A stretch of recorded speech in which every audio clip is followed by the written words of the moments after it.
우리가 읽은 본문이 이제 베드로전서 5장입니다. 오늘 이제 부활절 후 5번째 주일인데, 이 부활절 후 5번째 주일에 주어진 본문이 오늘 베드로전서 5장 1절에서 11절 말씀입니다. 이 본문의 내용을 이렇게 대충 이렇게 벌써 이게 느끼시겠지만, 이 본문의 내용이 세대 간의 갈등, 교회 안에, 그리고 직분자 간의 갈등이 있는 교회의 질서를 세우기 위해서 이 장로와 젊은이들, 그리고 일반 신도들에게 주신 이 베드로의 권면의 말씀입니다. 그런데 오늘이 또 우리 한국에서는 어버이 주일이지 않습니까? 그래서 이 말씀을 또 우리 어버이 주일에 어버이에게 주신 교훈으로 한번 그 뜻을 살펴보려고 합니다. 베드로 잘 아시죠? 베드로는 예수님의 수제자였습니다. 그는 특별히 자신이 수제자로 생각했지만 사실 그 삶을 제대로 살지는 못했습니다. 그는 자기의 사역을 다 감당하고 로마에서 죽었는데 죽을 때 순교를 당했습니다.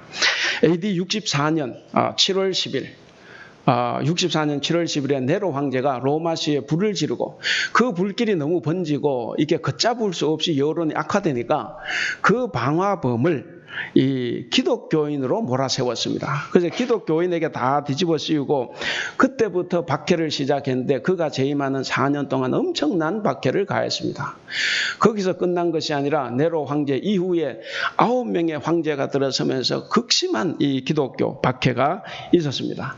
그러니까 네로 황제가 살아서 박해한 그 4년 그 기간 65년에 이 바울이 그때 당시 바울과 베드로가 그때 이제 순교를 합니다. 이 아시는 대로 바울은 참수형을 당했습니다. 그러나 이 베드로는 예수님이 돌아가신 방법과 달리 그는 십자가에 거꾸로 매달려서 순교를 당했습니다.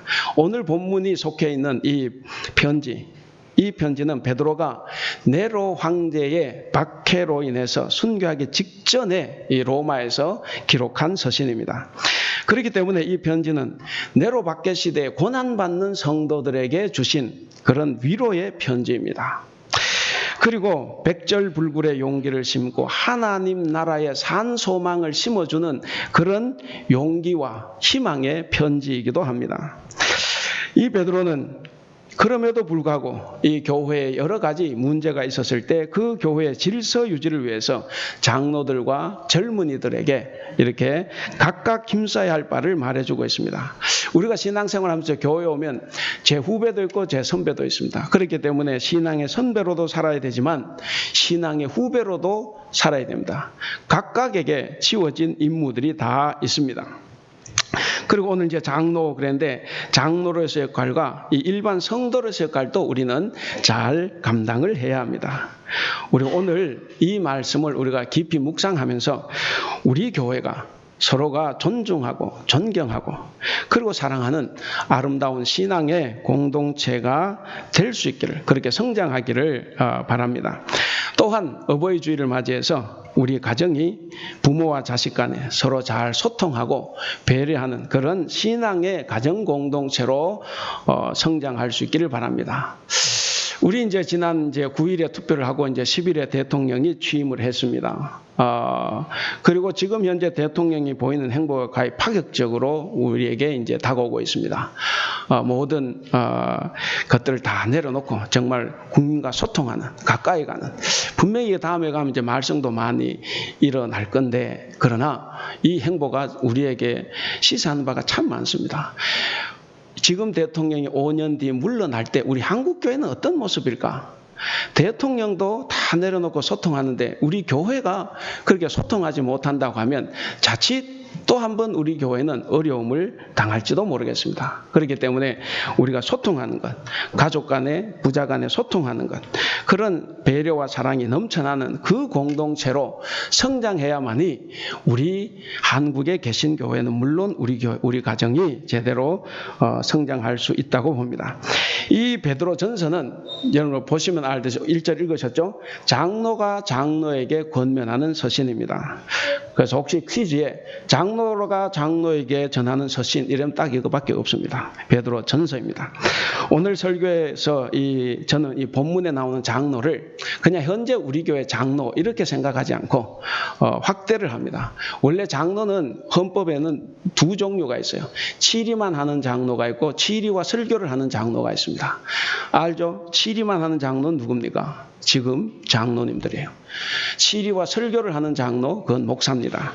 그래서 여기는 그러나 그것을 엄히 구분은 하지 않았습니다. 저는 다만 여기에서 이 장로를 좀 확대 적용을 해서 교회 리더 혹은 교회 직분자 전체로 이렇게 적용하도록 그렇게 하겠습니다. 그리고 또 하나 중요한 것은 아마 원래 우리가 직분자 선거를 할 것 같죠? 안수집사, 권사, 우리 장로 선거를 하는데 여러분 이분들에게 주는 하나의 교훈, 그리고 여러분들이 오늘 이 말씀을 통해서 우리가 어떤 사람을 장로로 선출해야 되느냐 하는 것을 여러분들이 느낄 수 있는 그런 시간이 될 수 있기를 바랍니다. 오늘 본문에서 장로는 특별히 나이가 든 사람을 말합니다. 연세가 들면, 나이가 들면 경험이 많죠. 쌓인 경험, 그 연륜이 있습니다. 그래서 지혜가 생깁니다. 그래서 사람들에게 조언을 해줄 수 있습니다. 신앙의 연륜이 쌓인 베드로. 베드로 지금 몇 살이겠습니까? 최소 60은 넘었겠죠. 2000년 전에 60이면 엄청난 나이입니다. 이 베드로가 오늘 본문에서 2절에서 4절 장로들을 먼저 권면을 했습니다. 그리고 5절과 6절에서 장로와 대립이 되는 젊은이들에게 권면했습니다. 그리고 나머지 7절에서 11절은 일반 성도들을 권면한 내용입니다. 베드로가 이처럼 장로와 젊은이 혹은 일반 성도들을 구별해서 따로따로 권면한 것을 보면 뭔가 느낌이 오지 않습니까? 뭔가 그림이 그려집니다. 이 편지가 쓰였던 당시 예수님이 AD 33년에 돌아가셨고 이 편지가 60년에 쓰여졌다고 하면 30년이 채 지나기 전에 이 편지가 쓰여졌어요. 그러면 다른 말로 초대교회가 개척된 지 20년, 30년 지날 즈음에 이 편지가 쓰여졌다 하는 이야기입니다. 그러니까 이 30년이 흘렀으니까 교회 구성원들도 많이 다양해졌을 것입니다. 그 안에 여러 연령층들이 있었을 거예요. 그리고 교회는 이미 어느 정도 그래도 규모를 갖추고 있었을 것이고, 그리고 나이가 든 장로들이 리더자가 되어 있었고, 그리고 이들에 대한 어떤 반발심이 젊은이들에게 있었다. 그래서 교회 안에 갈등이 있었다 하는 것을 우리가 짐작해 볼 수가 있습니다. 진보적인 청년들과 보수적인 나이 든 성도들 사이에 그런 긴장관계, 갈등관계가 새롭게 생겨난 겁니다. 우리가 이번에 대통령 선거를 할 때 60대 이상이 가장 그 생각하는 게 뭡니까? 안보죠, 안보. 다 필요 없어요. 그냥 안보입니다. 그러나 젊은 사람들은 뭘 생각합니까? 내 삶이에요. 어떻게 하면 일자리가 더 만들어지느냐. 이제 그런 거죠. 그래서 이렇게 달라지는 것처럼 이 당시 교회도 마찬가지입니다. 장로들은 권위주의에 빠졌습니다. 청년들은 이 장로들의 권위주의, 일하는 방식, 어떤 것을 바꿔보기 위해서 싸우다가 결국 그들은 교만에 빠졌어요. 그래서 교회 질서가 무너질 위험에 처했습니다. 오늘 2000년이 지난 오늘 우리 한국에 계신 교회도 이런 문제들을 많이 가지고 있습니다. 그래서 이것을 해결하고 수습하기 위해서 베드로가 이제 이 편지를 쓰는 겁니다. 여러분 우리가 1절을 다 같이 한번 읽어볼까요? 1절을 다 같이 한번 읽어보겠습니다. 시작. 너희 중 장로들에게 권하노니 나는 함께 장로된 자요 그리스도의 고난의 증인이요 나타날 영광에 참여할 자니라. 아멘. 함께 장로, 그러니까 자기가 장로라고 밝히고 있죠. 여러분 장로는 교회의 최고의 어른입니다. 바울은 그곳에 교회를 개척하고 장로를 세웠습니다. 그리고 장로들에게 양무리를 부탁했습니다. 여러분 장로가 하는 일이 무엇입니까? 교회의 리더자가 무엇을 합니까? 앞으로 장로가 될 사람들, 교회 일을 맡을 사람들 하는 일이 뭡니까? 어깨에 힘주고 대우받고자 하는 것이 아닙니다. 장로는 높은 직분이 아니에요. 제가 처음 우리 교회 왔을 때 자꾸 승진이라는 개념을 이렇게 사용하는 분이 계셨어요. 승진 아니죠. 이건 승진의 개념이 아닙니다. 어떤 직책을 내가 합당해서 하나님께서 나에게 맡겨주시는 겁니다. 그렇기 때문에 이것은 높은 신분도 아니고 계급도 아닙니다. 그러면 뭡니까? 바로 목자입니다. 목자가 된 장로는 그리스도께서 받으신 그 고난을 우리가 몸소 실천하는 사람이에요. 그리스도의 고난을 증거하는 산 증인, 이 사람이 바로 장로입니다. 그렇다면 이제 크게 세 가지로 살펴보겠습니다. 그렇다면 이 장로, 목자인 장로들이 어떤 자세로 양들을 섬겨야 할까? 앞으로 장로가 될 사람, 우리가 어떤 눈으로 보고 선택할까 하는 문제입니다. 첫째는 장로들은 자원하는 마음으로 양들을 섬겨야 합니다. 여러분 2절 우리가 같이 한번 2절 말씀을 읽겠습니다. 시작. 너희 중에 있는 양무리를 치되 억지로 하지 말고 하나님의 뜻을 따라 자원함으로 하며 더러운 이득을 위하여 하지 말고 기꺼이 하며. 예, 여기 보시면 장로들에게 주어진 가장 큰 임무가 뭡니까? 2절 너희 중에 있는 하나님의 양무리를 치라라고 명령했죠. 바로 장로의 가장 큰 임무는 뭐냐면 하나님의 양무리를 치는 사람입니다. 여러분 베드로 어떤 사람입니까? 예수님을 3번 부인하고 하루 저녁에, 그리고 도망갔어요. 예수님께서 부활하셔가지고 그를 만났습니다. 3번에 걸쳐 다른 말로, 우리 성경은 같은 표현으로 되어 있지만 다른 말로 물어봤죠. 네가 나를 사랑하느냐? 사랑한다고 했을 때 예수님이 뭐라고 했습니까? 내 양을 치라. 내 양을 치라. 베드로도 주님을 사랑하는 그 마음으로 주님께서 피로 값주시고 사신 이 양들을 치는 것을 최고의 사명으로 생각을 했습니다. 그래서 그는 죽을 때까지 이 장로의 직분을 잘 감당했습니다. 그래서 함께 장로된 자기가 장로된 사람들에게도 하나님의 양무리를 치라고 명령했습니다. 권면했습니다. 그럼 장로가 치는 양은 누구의 양입니까? 자기의 양입니까? 하나님의 양입니까? 하나님의 양입니다. 그렇기 때문에 하나님께서 주신 양을 치는 자들이기 때문에 하나님의 뜻을 따라서 자원하는 마음으로 쳐야 합니다. 그래서 두렵고 떨리는 거예요. 내 것이면 내가 못해도 되고 내가 잘해도 돼요. 왜? 내 것이니까. 그러나 하나님께서 맡겨주신 이 양무리이기 때문에 항상 두렵고 떨리는 마음으로 하나님의 양무리를 쳐야 합니다. 장로가 양무리 치는 것을 절대로 억지로 해서는 안 됩니다. 하나님의 뜻을 따라서 자원하는 마음으로 기꺼이 쳐야 합니다. 그리고 장로들은 절대로 자기의 뜻과 자기의 생각대로 하는 것이 아닙니다. 누구의 뜻대로 합니까? 다시 한번 하나님의 뜻대로 하는 것입니다. 그래서 우리는 어떤 사건을 만났을 때 통찰력이 있어야 됩니다. 과연 하나님께서 이 일을 통해서 이루고자 하시는 뜻이 뭘까 하는 거예요. 우리가 그저 남을 비난하고 남을 험담하고 그저 만나면 부정적인 소리하고, 물론 우리 교회가 그렇다는 건 아니에요. 그렇게 할 때 과연 하나님께서 거기서 무슨 뜻을 가지고 계실까? 물론 그 안에도 저는 하나님의 뜻이 있다고 봅니다. 여러분, 우리는 영안을 떠야 합니다. 하나님께서 이 일을 통해서 이루어 주시고자 하는 뜻이 뭔가 하는 것을 우리는 찾을 수 있어야 합니다. 양무리를 인도하는 이 목자의 직분, 여러분 쉽지 않습니다. 우리 교회 장로님 2분 계십니다. 저와 이게 3명이 있는데 뭐 쉽지 않죠. 쉽지 않고 교회 일을 무슨 일을 해도 뭐 반발은 있고 불만은 있어요. 잘해도 불만이고 못해도 불만이에요.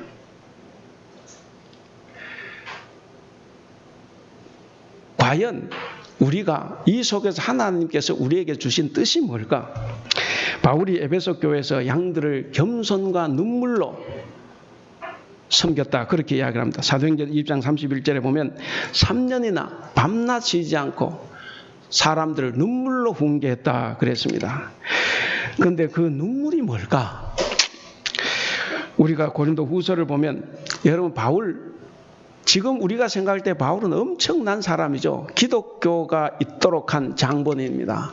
그러나 당시 현장에서 바울은 어떤 사람이었습니까? 욕 무진장 얻어먹은 사람이죠. 비난과 조소를 많이 받은 그런 사람입니다. 사람들이 이야기합니다. 그는 편지는 중한데 만나보면 볼 것이 아니더라. 눈에는 병이 있고 기도해도 고쳐주지 않고 그래서 말도 시원치 않고 뭔가 사람이 부족하다. 이런 비난과 조소에 늘 시달렸습니다. 그리고 또 한편 베드로와의 관계에서 베드로는 어떤 사람입니까? 예수님의 수제자였어요. 지금은 우리가 베드로보다 바울을 높이 보지만 당시 바울은 아무것도 안 해요. 베드로가 왕입니다. 그래서 이 바울이 늘상 그런 것에도 시달렸습니다. 여러분, 이 목자의 일을 자원하는 마음이 없으면 하기 쉽지 않습니다. 우리 오늘 이렇게 기도 집을 내셨는데 우리 장로님 20년 가까이 이렇게 장로 직분 행하셨고 우리 또 원로 장로님도 계신데 지나놓고 보면 다 하나님의 뜻이에요. 다 즐거움이고 복되지만 그러나 현장 순간순간에는 수많은 어려움들이 있는 겁니다. 그래서 이 자원하는 마음, 이 기쁜 마음이 없으면 감당하기 쉽지 않습니다. 여기에서 여러 가지 직분과 직책을 맡은 여러분들도 마찬가지입니다. 기쁜 마음으로, 감사하는 마음으로 그렇게 감당을 해야 이 일을 오랫동안 지속할 수 있습니다. 그렇지 않으면 우리는 순간순간 무너집니다. 나는 열심히 하는데 누가 나에게 힘을 주지 않으면 금방 실망하고 쓰러집니다. 목자는 이 일을 기쁨으로 수행하면서 진실로 헌신하는 자가 되어야 합니다. 장로는 예수님을 진심으로 사랑하는 그 마음으로 양무리를 쳐야 합니다. 장로가 되고자 하는 사람들 역시 마찬가지입니다. 내가 장로가 되겠다, 권사가 되겠다, 안수 집사가 되겠다 그것이 중요한 것이 아니라 정말 기쁜 마음으로 자원하는 그 마음으로 우리가 양무리를 진심으로 사랑하고 섬기는 그 자세를 갖는 것이 더 중요합니다. 우리 교회 직분자 여러분, 저를 포함해서 우리 모두는 주님을 진정으로 사랑하는 마음으로 자원해서 이 양무리를 섬겨야 합니다. 봉사도 마찬가지입니다. 봉사도 우리가 기쁘게 해야 되죠. 우리 봉사의 목적이 뭡니까? 바로 하나님과 교회를 위해서 하는 겁니다. 그렇기 때문에 기쁜 마음으로 우리가 기꺼이 자원해서 봉사해야 됩니다. 여러분, 그렇게 봉사할 수 있기를 바랍니다. 둘째로, 장로들은 즐거운 마음으로 기꺼이 양을 섬겨라 그랬습니다. 그 2절 끝에 보시면 그렇게 되어 있죠. 더러운 이득을 위하여 하지 말고 기꺼이 하며 라고 말했습니다. 여러분, 더러운 이득을 위하여 라는 말이 뭔 말이겠습니까? 양을 치는데 더러운 이득을 위하여 친다. 이 말은 양을 치는 목적이 순수하지 못하다 하는 것을 의미합니다. 남이 판단할 수는 없어요. 자기 자신은 자기 자신을 판단할 수가 있습니다. 자기 명예를 위해서, 자기 지위를 위해서, 어떤 직분을 얻기 위해서 혹은 인기를 바라는 그런 마음을 가지고 있다고 하면 양을 쳐서 안 됩니다. 교회 직분자들은 양들을 섬기는 그 자체를 기쁨과 목적으로 삼아야 합니다. 양을 많이 치는데 내 이름을 드러내고자 한다면 그것이 바로 더러운 이득을 위하여 양을 치는 것입니다. 여러분, 저도 마찬가지입니다. 그런 마음으로 양을 칠 때 그를 싹군 목자다 그렇게 이야기합니다. 여러분, 목자는 양을 위해서 봉사하는 사람입니다. 싹군은 싹시나 명예나 어떤 이익을 위해서 양을 칩니다. 그러니까 뭐예요? 양이 목적이 아니라 자기 이익이 목적인 사람들입니다. 그래서 그들은 이리가 오거나 맹수가 들어닥치면 양을 다 버리고 도망을 갑니다. 선한 목자는 즐거운 마음으로 양을 지킵니다. 비록 힘들고 어렵고 괴로워도 그 양을 지킵니다. 양의 잘못도 자신의 잘못으로 받아들이고 대신 욕을 얻어먹습니다. 양을 섬기는 그 자체가 행복이고 즐거움이기 때문에 그렇습니다. 이처럼 오직 즐거운 마음으로 양을 섬기는 사람들은 지치지 않고 꾸준하게 헌신하고 봉사할 수 있습니다. 저와 여러분들은 다 진실한 그리스도인이 되어야 합니다. 사람들의 인정이나 칭찬에 매이지 않기를 바랍니다. 사람들이 인정해 주지 않아도 그것이 옳은 일이라고 하면 변함없이 할 수 있기를 바랍니다. 잘 하다가도 누가 뭐라고 하면 또 죽어버리고, 좋아 여기다가도 남이 싫어하면 같이 싫어하고, 그렇게 해서 우리가 왔다 갔다 하면 하나님의 일은 결코 이루어지지 않습니다. 주님을 사랑하는 마음으로 우리의 순수함을 담아서 우리가 끝까지 양무리를 칠 수 있는 저와 여러분이 될 수 있기를 바랍니다. 셋째는 장로는 양무리의 본이 되어야 합니다. 그리고 다른 사람을 지배하려고 해서는 안 됩니다. 우리가 3절을 같이 한번 읽어보겠습니다. 3절 시작. 맡은 자들에게 주장하는 자세를 하지 말고 양무리의 본이 되라. 아멘. 장로들은 나이도 많지만 경륜도 많아요.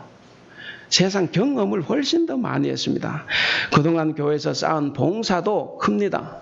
그리고 하신 일도 많아요. 헌금도 많이 했고 희생도 많이 했습니다. 우리 교회도 그렇지만 당시 이 교회 개척기부터 섬겼던 이 사람들은 개척 조상으로서의 긍지와 자부심을 가지고 있습니다.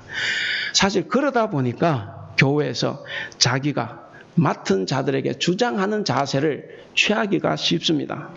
이 주장한다는 말이 원어적으로 뭐냐면 지배하고 주인 행세를 한다라는 뜻입니다. 교회의 주인은 누굽니까? 하나님이죠. 교회의 주인은 하나님이고 하나님의 교회입니다. 그런데 하나님이 주인인데 내가 주인 행세를 하려고 합니다. 성도들을 종 부리듯이 하려고 하는 이 자세가 바로 주장하는 자세입니다. 우스갯소리가 있어요. 우리 한국에 가면 교회 이름 중에 제일 많은 이름이 뭐예요? 제1교회, 중앙교회. 제1교회는 현대에 와서 다 죽어가고 있습니다. 왜 그런지 아십니까? 도대체가 바뀌질 않아요. 제가 이 영상이 나갈 때 제가 어느 교회라고 이렇게 신뢰는 못 들지만, 그러니까 이 젊은 사람들이 이웃교회 청년하고 결혼 다 그쪽으로 가버려요. 그 제1교회는 어른들만 하고 젊은 다 옆으로 갑니다. 왜? 교회가 바뀌지 않으니까. 이거 하나 올려놓는 것도 너무 힘들어요. 그래서 제1교회는 뭐냐? 문제가 제일 많은 교회를 제1교회라고 합니다. 중앙교회는 뭔지 아세요? 문제의 중앙에 있는 교회. 그것이 중앙교회입니다. 다행히도 우리는 제1교회라고 중앙교회가 아니어서 참 다행입니다. 장로들은, 교회 직분자들은, 리더들은 오직 양무리의 본이 되어야 합니다. 목자는 모든 면에서 섬기는 자세로 봉사해야 합니다. 그래서 양들에게 본이 되어야 됩니다. 잘 아시는 대로 양은 목자만 따라가요. 그래서 양이 따라갈 때 그 삶의 모델이 되어줄 수 있어야 합니다. 명령이나 권위보다 사랑으로 양무리를 치시기를 바랍니다. 진실한 목자, 진실된 장로는 주장하는 자가 아니라 섬기는 자입니다. 이렇게 자원하는 마음과 즐거운 뜻으로 양무리의 본이 될 때 목자장이 되시는 우리 하나님께서 무엇을 주십니까? 4절을 다 같이 한번 읽어보겠습니다. 시작. 그리하면 목자장이 나타나실 때에 시들지 아니하는 영광의 관을 얻으리라. 영광의 관을 주십니다. 여러분, 영광의 면류관을 주시는데 그것이 우리가 받을 수 있는 최고의 상급입니다. 지금 장로이신 분들, 그리고 장로가 되고자 하는 분들, 그리고 교회 리더자가 되기를 원하시는 분들은 이 주님께서 주시는 이 영광의 면류관만을 바라보고 즐겁게 봉사할 수 있기를 바랍니다. 그리고 이제 크게 두 번째입니다. 5절에서 11절에 베드로는 장로들을 먼저 권면하고 난 다음에 이제 젊은이들과 일반 성도들에게도 권면했습니다. 먼저 젊은이들은 교회 리더자들에게 순종하라고 권면합니다. 우리가 5절을 같이 한번 읽어보겠습니다. 시작. 젊은 자들아, 이와 같이 장로들에게 순종하고 다 서로 겸손으로 허리를 동이라. 아멘. 거기까지만 읽겠습니다. 겸손으로 장로들에게 순종하라 그랬습니다. 베드로는 젊은 성도들에게, 장로들에게, 리더에게 순종하라고 권면합니다.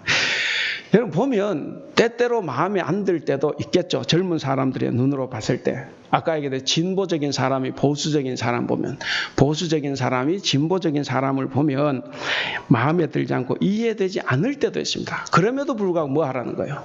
순종하라는 겁니다. 왜? 그 사람이 나하고는 맞지 않지만 하나님을 사랑하고 교회를 위하는 마음은 똑같다 하는 이야기입니다. 젊은이들은 혈기가 많고 의욕이 강합니다. 그리고 뭔가 이상도 있고 이론도 탄탄합니다. 그런데 경험이 부족해요.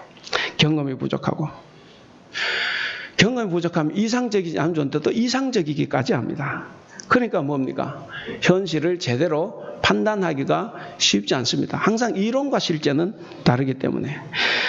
그래서 우리가 젊은 사람의 눈으로 리더를 보면 그 사람이 믿음이 없는 것 같기도 하고 하는 일이 다 시원찮아 보이기도 합니다.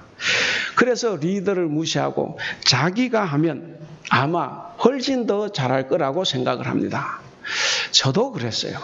저도 제가 하면 잘할 거라 생각했습니다. 아니에요. 여러분들도 여러분들이 뭔가 목사가 되고 장로가 되면 잘할 거다 이렇게 생각을 하시겠지만 잘할 수도 있죠. 그러나 바로 요거도 먹을 수가 있어요. 그래서 우리가 중요한 것은 리더에게 순종하는 것이 대단히 중요합니다. 하나님은 질서의 하나님이세요. 창세기 1장 첫 번째 나오는 게 뭡니까? 창조죠. 창조는 질서를 창조하신 거예요. 여러분 잘 아신 대로 창세기 1장에 나오는 창조 나누고 나눈 거예요. 첫째, 둘째, 셋째 날. 그건 뭐냐? 질서를 세우는 겁니다.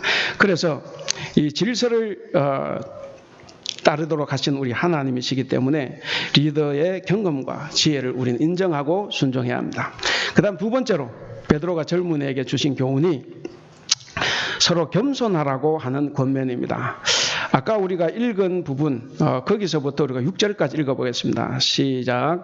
하나님은 교만한 자를 대적하시되 겸손한 자들에게는 은혜를 주시느니라. 그러므로 하나님의 능하신 손 아래에서 겸손하라. 때가 되면 너희를 높이시리라. 아멘. 어쨌든 교회 안에 이 장로와 젊은이들 간의 갈등이 있었고 아마도 그 갈등은 젊은이들이 장로들의 이 가르침을 따르지 않아서 생겼을 겁니다. 원인이 뭘까 살펴보면 두 가지 정도로 우리가 예측해 볼 수 있어요. 이 젊은이들이 스스로 잘났다고 교만했을 수 있습니다. 아니면 장로들의 의견이 시대에 뒤떨어졌다고 무시해서가 아닐까 이렇게 추측을 해봅니다. 그런데 중요한 것은 뭡니까? 여러분, 예수님은 겸손하신 분입니다. 교만은 패망의 선봉입니다. 겸손은 그리스도인에게서 최고의 미덕입니다. 그래서 성 어거스틴이 말하기를 그리스도인에게 중요한 것은 첫째도 겸손, 둘째도 겸손, 셋째도 겸손이라고 말했습니다. 겸손은 남을 나보다 낮게 여기는 것입니다. 남을 나보다 낮게 여기고 존중하고 존경하는 그런 마음입니다. 6절 끝에 보신 대로 하나님은 겸손한 자를 때가 되면 높여주십니다. 여러분, 겸손한 사람은 어디를 가든지 겉으로는 무시를 당합니다. 그러나 사람들이 속으로는 그를 존경합니다. 우리 하나님은 겸손한 자들에게 은혜를 주십니다. 그렇기 때문에 우리가 하나님의 은혜를 받으려면 우리는 겸손해져야 합니다. 저도 그렇고 여러분들도 그렇고 우리 마음에 돋아난 이 교만을 꺾어야 됩니다. 그리고 겸손해져야 합니다. 우리의 인생길을 누가 잡고 있습니까? 하나님께서 잡고 계세요. 우리가 대단한 것 같아도 하나님의 손안에 있습니다. 우리의 운명이 하나님의 손안에 달려있다는 것을 우리는 믿어야 합니다. 그것을 인식하고 그리고 겸손으로 우리 허리를 동여매야 합니다. 그리고 세 번째로 베드로는 이제 7절에서 11절 모든 성도들에게 권면한데 염려를 다 주께 맡기라 라고 권면을 합니다. 왜 염려를 주께 맡겨야 되느냐? 바로 전능하신 하나님께서 우리를 돌보시기 때문에 그렇습니다. 우리가 7절 말씀을 다 같이 한번 읽어보겠습니다. 너희 염려를 다 주께 맡기라. 이는 그가 너희를 돌보심이라. 아멘. 베드로는 교회가 갈등하고 있는 것, 교회에 문제가 생겼다고 하는 것을 어떻게 인식하느냐 하면 마귀의 작용으로 봅니다. 마귀의 책동에 우리가 넘어갔다고 봅니다. 우리가 8절을 다 같이 한번 읽어보겠습니다. 8절 시작. 근신하고 깨어라. 너희 대적 마귀가 우는 사자같이 두루다니며 삼킬 자를 찾나니. 모든 것이 이 마귀의 작용이기 때문에 그래서 베드로는 마귀가 틈타지 않도록 근신하고 깨어라라고 권면하고 있습니다. 사실 돌아보면 그래요. 별일 아닌데 우리의 삶이 좀 팍팍해지고 우리가 어려워지고 뭔가 그렇게 되면 그냥 넘어갈 수 있는 문제도 자꾸 뭔가 걸려요. 그래서 갈등이 일어납니다. 교회 공동체는 하나님을 아버지로 모신 하나님의 가족 공동체입니다. 그럼에도 불구하고 우리가 서로 마음이 맞지 않고 틀어지고 그리고 대립하고 갈등한다는 것은 뭡니까? 하나님의 뜻이 아닙니다. 바로 우리의 뜻입니다. 우리가 뭔가를 하나를 두고 갈 때 우리 마음에 들지 않아도 따라갈 수 있는 백인백색의 성도는 백인백색입니다. 다 내 마음에 들게 하라고 하면 99명은 마음에 안 드는 거예요. 우리 장로님들 아무리 훌륭하다고 해도 그 다 맞출 수 없습니다. 그렇기 때문에 우리는 하나님의 가족 공동체, 사랑의 공동체라는 것을 우리는 늘 기억을 해야 됩니다. 마귀에게 당하지 않으려면 믿음을 견고하게 해야 합니다. 베드로는 예수님을 믿는 믿음을 어떻게 표현했냐? 거기 보시면 그의 고난에 동참하는 일이라고 했습니다. 우리는 믿음은 뭡니까? 만수무강 부귀영화예요. 그러나 성경은 그 이야기만을 다 하지 않습니다. 그리스도의 고난에 동참하고 그것을 본받는 거예요. 우리들에게 위로가 되고 격려가 되는 말씀을 우리 베드로 사도가 해주십니다. 우리 10절을 다 같이 한번 읽어보겠습니다. 10절 시작. 모든 은혜의 하나님 곧 그리스도 안에서 너희를 부르사 자기의 영원한 영광에 들어가게 하신 이가 잠깐 고난을 당한 너희를 친히 온전하게 하시며 굳건하게 하시며 강하게 하시며 터를 견고하게 하시리라. 아멘. 이 말씀에서 우리가 힘을 얻는 게 몇 가지 있어요. 첫째는 하나님께서 우리에게 온갖 은혜를 부어주셨다. 그래서 하나님을 은혜의 하나님 이렇게 말하고 있습니다. 그 다음 두 번째는 하나님께서 우리를 불러주셔서 하나님의 영원한 영광에 들어가도록 이미 작정해 주셨다 하는 겁니다. 그리고 마지막 하나는 성도가 고난을 당하죠. 당한데 성도가 고난을 당하지 않고 잠깐 고난을 당한다고 이야기합니다. 그렇게 잠깐 고난을 당하는데 그때 하나님은 성도를 어떻게 하신다? 온전하게 하시고 굳건하게 하시고 강하게 하시고 그리고 우리의 삶의 틀을 견고하게 하신다 이렇게 말합니다. 제가 요즘 이렇게 여러분들도 다 기도할 제목들이 많지만 기도할 일들이 많죠. 기도할 일이 많습니다. 매일 이렇게 두 가정씩 기도하고 있고 하면서 느껴지는 건 그겁니다. 우리 모두가 다 고난을 당하고 있다. 고난을 당하고 있는 이 고난, 그것은 그러나 영원한 것이 아니라 곧 지나간다는 거예요. 곧 지나간다는 거, 반드시 지나갈 것입니다.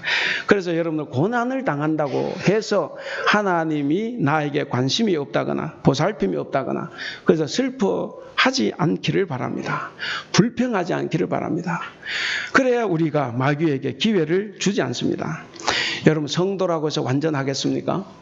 완전하지 않죠. 완전하지 않습니다. 성도도 모래 위에 지은 집처럼 흔들립니다. 그런데 우리 하나님께서는 우리를 마침내 반석 위에 세운 집처럼 흔들리지 않게 바로 온전하게 그리고 굳건하게 강하게 그리고 털을 견고하게 해주신다고 합니다. 우리가 이 사실을 우리는 믿음으로 받아들여야 합니다. 믿음을 가지고 그래서 우리가 굳세게 악마와 싸워서 승리해야 합니다. 이제 그게 마지막으로 오늘이 어버이 주일입니다. 어버이 주일이기 때문에 오늘 본문을 또 어버이들에게 주시는 말씀으로 한번 듣고자 합니다. 일반적으로 이제 어버이날은 이게 자녀들에게 어버이를 공경하라, 순종하라 이렇게 설교를 하게 되는데 오늘 본문에서 저는 오히려 어버이들이 가져야 할 자세에 대해서 말씀을 좀 드리려고 합니다. 우리 한국의 가정 좀 문제가 많죠. 부모님들이 자식들과의 의견 대립이 이게 별것 아닌 것 같아도 어떤 가정에서는 그래서 부모를 죽이는 가정도 있고 그리고 부모를 버리는 가정도 있습니다. 그리고 이렇게 대화하지 않는 그런 가정도 있습니다. 그래서 연세가 든 이 분들이 참 갈 데가 없는 경우 참 많이 있어요. 그래서 제가 이렇게 우리 교회 성도들 보면 참 우리 교회는 참 복받은 분들입니다. 그래서 이럴 때 우리가 부모로서 자녀를 대하는 태도가 참 중요하다고 생각이 됩니다. 베드로가 장로들을 조언할 때 2절에 보시면 억지로 하지 말고 하나님 뜻을 따라 자원함으로 하라 그랬고, 3절에 보시면 맡은 자들에게 주장하는 자세를 하지 말고 약물의 본이 되라 라고 말씀하셨습니다.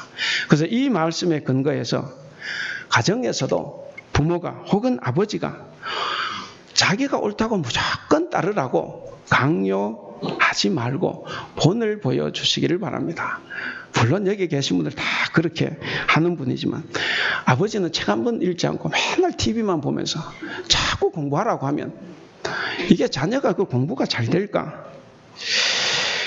그래서 열심히 하라는 소리가 오히려 잔소리로 들릴 때가 많습니다. 저도 어렸을 때 그걸 좀 겪었어요. 우리 아버지는 새벽 기도만 갔다 오시면 깨워요. 겨울에 그 추운데 문을 다 열어버립니다. 얼마나 추운지 몰라요.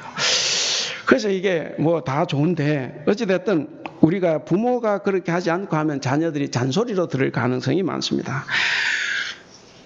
잘할 거라고 믿고, 자녀가 나이가 차면 잘할 거라고 믿고 기다려주고 인내하면 오히려 자녀가 더 잘 될 수도 있습니다. 그런데 왜 우리는 그렇게 되지 않습니까? 아마도 염려가 많아서 그럴 것 같아요. 저러다가 우리 자식이 방탕해지면 어떻게 할까?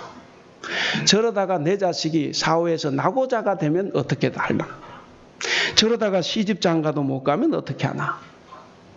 타인에게 비방을 듣고 왕따가 되면 어떻게 할까? 그러다 보니까 삶의 여유가 없어집니다. 그래서 남이 하는 것은 다 시키려고 합니다.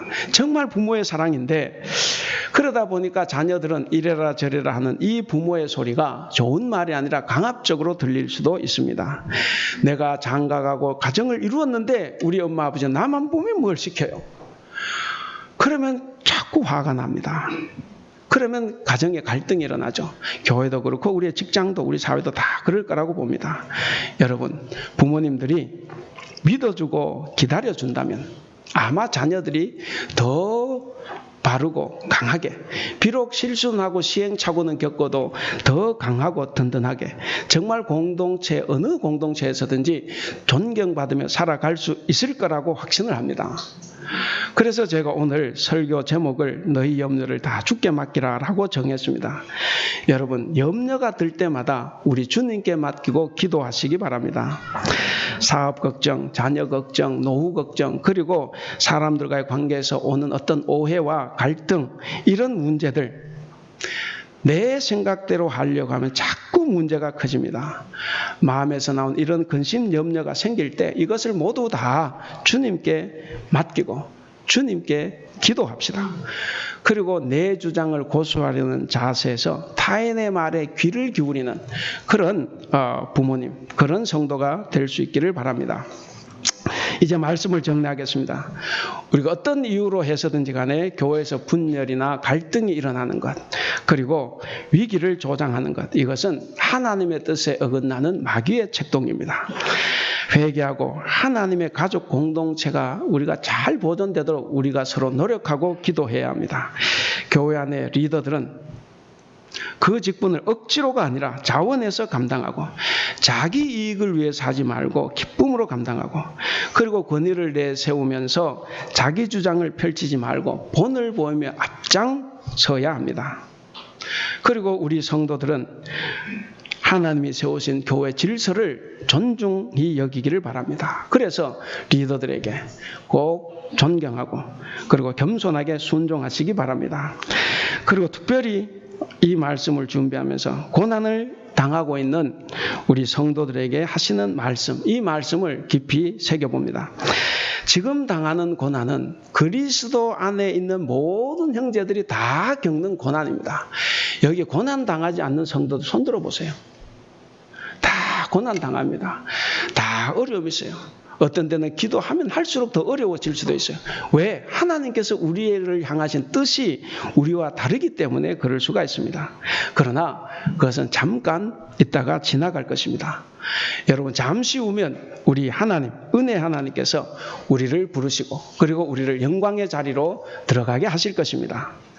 여러분, 은혜의 하나님께서 고난당하는 성도를 절대로 외면하지 않습니다.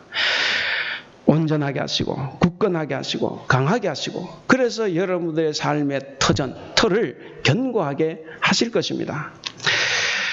고난을 통한 역설적인 신앙의 우리 그 상식 원리가 있습니다. 제가 한마디씩 이렇게 던질 거니까 여러분들은 제 말에 아멘으로 응답하시기를 바랍니다. 아멘 크게 하시기 바랍니다. 고난의 때에 더욱 큰 은혜를 받는다. 고난이 나를 더욱 든든하게 세워준다. 고난 중에 하나님의 사랑을 더욱 깨닫는다. 시련이 닥칠 때에 더 큰 기쁨을 얻는다. 고난이 겹치고 겹칠 때 우리의 간절한 기도에 하나님이 응답하신다. 좀 크게 하겠습니다. 다시 한번 더 크게 아멘. 예. 가난할 때 믿음이 더욱 성장한다. 고난과 아픔과 질병은 우리를 복주시고자 하는 회개하게 한다. 여러분들의 그 믿음대로 응답받으시기 바랍니다. 이제 말씀을 맺겠습니다. 사랑하는 우리 대북교회 성도 여러분, 그리고 우리와 함께 예배하는 성도 여러분, 11절에 보시면 권능이 세세무궁하도록 그에게 있을지어다 아멘 하고 했습니다. 이 성령을 통해서 고난당하며 힘겹게 살아가고 있는 우리의 빈약한 이 삶의 틀을 은혜의 하나님께서 견고하게 다시 세워주실 것입니다. 그 확신을 가지고 힘차게 살아가시기 바랍니다. 그리고 다시 한번 하나님의 능력을 의지하여 고난과 핍박 그리고 마귀와의 전투에서 승리하며 살아갈 수 있기를 바랍니다. 그래서 여러분들의 가정과 일터와 직장이 곧 든든하게 세워지는 복된 성도들이 다 되시기를 우리 예수님의 이름으로 간절히 축원합니다. 기도하겠습니다.